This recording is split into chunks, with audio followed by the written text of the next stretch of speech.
Sir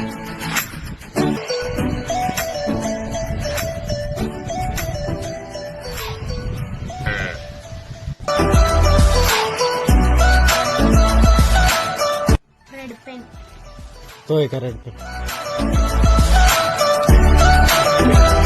ಇದೇ ನಮ್ ಕೆಲಸ. ದಿನ ದುಕಾನ್ದಾಗ ಸಕ್ರಿದು ರವಾದು ಶೇಂಗಾದು ಪ್ಯಾಕೆಟ್ ಮಾಡೋದು ನಮ್ಮ ಮಮ್ಮಿನೇ ಮಾಡ್ತಾಳೆಲ್ಲ. ನಮ್ಮ ಮಮ್ಮಿ ಹೆವಿ ಹಾರ್ಡ್ ವರ್ಕರ್. ಏನದು ಮನಿ ಕೆಲಸ ನಡೆದದ.